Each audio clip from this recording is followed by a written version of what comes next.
আসসালামু আলাইকুম সুপ্রিয় ওমান প্রবাসীগামী বাংলাদেশি ভাইরা, কেমন আছেন সবাই? আশা করছি সকলে ভালো আছেন। প্রিয় দর্শক, ওমান একটি সময় বাংলাদেশি মানুষের কাছে মধ্যপ্রাচ্যের অন্যতম শান্তিপূর্ণ ও নিরাপদ শ্রমবাজার হিসেবে পরিচিত ছিল, কিন্তু বর্তমানে ওমানের শ্রমবাজার নিয়ে তৈরি হচ্ছে নানা প্রশ্ন। বাংলাদেশিদের জন্য এখন কোন ভিসা চালু আছে? সব ধরনের ওয়ার্ক ভিসা কি খুলে গেছে, নাকি নির্দিষ্ট কিছু খাতে সীমিতভাবে সুযোগ দেওয়া হচ্ছে? আর যে ওমানকে একদিন শান্ত স্থিতিশীল দেশ হিসেবে আমরা দেখে এসেছি, সেই দেশেই প্রবাসীদের জন্য কেন দেখা যাচ্ছে কঠোর নিয়ম, অভিযান এবং শ্রমবাজার নিয়ন্ত্রণের প্রবণতা? চলুন আজকের ভিডিওতে বিস্তারিত জেনে নেওয়া যাক। মধ্যপ্রাচ্যের অন্যতম শান্তিপূর্ণ দেশ হিসেবে পরিচিত ওমানের সাম্প্রতিক কিছু ঘটনা জনমনে নতুন করে উদ্বেগের জন্ম দিয়েছে। বিশেষ করে ইব্রা শহরের আল হাইমাই এলাকায় পূর্বশত্রুতার জেরে প্রকাশ্যে গুলি করে একজনকে হত্যা এবং দুজনকে আহতের ঘটনাটি দেশটিতে এক বিরল দৃষ্টান্ত। পুলিশ দ্রুত সন্দেহভাজনকে গ্রেপ্তার করে আইনি ব্যবস্থা নিলেও প্রকাশ্য দিবালোকে এমন সহিংসতা সাধারণ নাগরিকদের ভাবিয়ে তুলেছে। বিচ্ছিন্ন এই ঘটনার পাশাপাশি ওমানের সার্বিক অপরাধ পরিস্থিতির সাম্প্রতিক পরিসংখ্যানও কিছুটা উদ্বেগজনক। ওমানের national centre for statistics and ইনফরমেশনের তথ্য অনুযায়ী গত এক বছরে দেশটিতে অপরাধের মাত্রা আগের তুলনায় 14.8% বেড়ে 21,000-এ দাঁড়িয়েছে। বর্তমানে দেশটিতে প্রতিদিন গড়ে 58টি অপরাধ সংঘটিত হচ্ছে। এর মধ্যে চুরি বা জালিয়াতির মতো সম্পত্তি সংক্রান্ত অপরাধের হার সবচেয়ে বেশি, যা আগের বছরের তুলনায় 33% বেড়েছে। পরিসংখ্যান বলছে মোট অপরাধের 42%ই ঘটছে রাজধানী মাস্কাটে। এছাড়া অপরাধীদের বড় অংশের বয়স 30 থেকে 39 বছরের মধ্যে। কঠোর আইন ও নিশ্চিত নিরাপত্তার কারণে ওমান বরাবরই নিরাপদ দেশ হিসেবে সমাদৃত।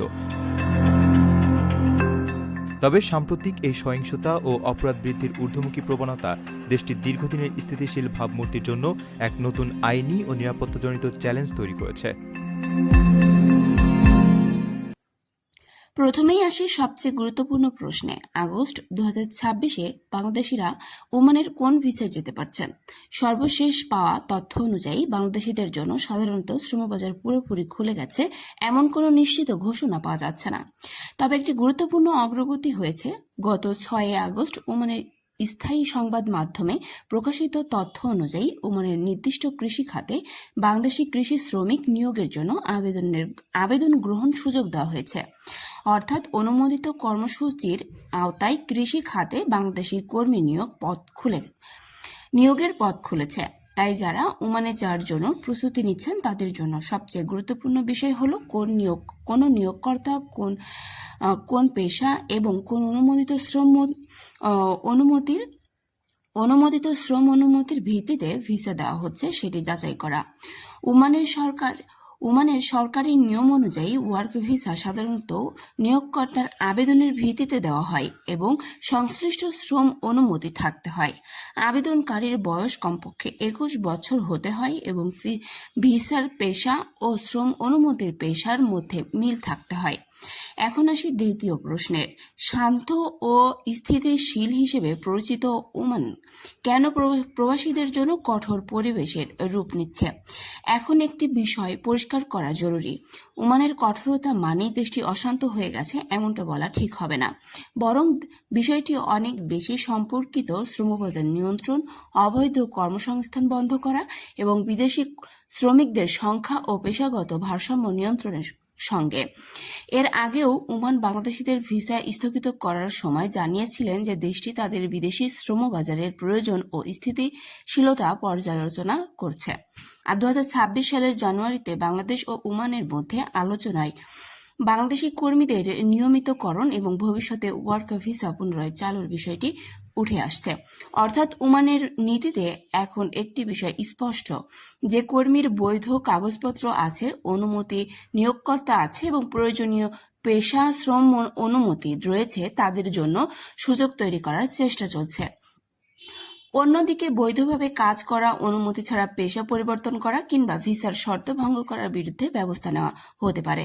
এই কারণে বর্তমানে ওমানে থাকা প্রবাসীদের জন্য সবচেয়ে গুরুত্বপূর্ণ হলো নিজের কাগজপত্র ঠিক রাখা এবং নিয়োগকর্তার নিয়ম মেনে চলা। সবশেষে বলা যায় ওমানে এখনো মধ্যপ্রাচ্যের একটি স্থিতিশীল দেশ, কিন্তু বিদেশি শ্রম বাজারকে নিয়ন্ত্রণ করার ক্ষেত্রে দেশটি আগের তুলনায় অনেক বেশি সতর্ক। বাংলাদেশিদের জন্য পরিস্থিতি ধীরে ধীরে পরিবর্তিত হচ্ছে, বিশেষ করে কৃষি খাতে সীমিত সুযোগের খবর পাওয়া গেছে। তবে এটিকে এখনই সব ধরনের বাংলাদেশি ওয়ার্ক ভিসা সম্পূর্ণ খুলে যাওয়ার ঘোষণা হিসেবে দেখার সুযোগ নেই। তাই আপনারা যদি ওমানে যাওয়ার প্রস্তুতি নিয়ে থাকেন, অবশ্যই ভিসার ধরন এবং নিয়োগকর্তার অনুমোদন যাচাই করে তারপরে সিদ্ধান্ত নেবেন। আজকের আপডেট যদি আপনাদের উপকারে আসে, ভিডিওটি লাইক করুন, প্রবাসী ভাইদের সাথে শেয়ার করুন এবং এমন আরও নির্ভরযোগ্য আপডেট পেতে অবশ্যই আমাদের চ্যানেলটি সাবস্ক্রাইব করে আমাদের সঙ্গেই থাকুন। তো বন্ধুরা, আজকে ভিডিওটি এখানে শেষ করছি। দেখা হচ্ছে পরবর্তী কোনো আপডেটে। আল্লাহ হাফেজ।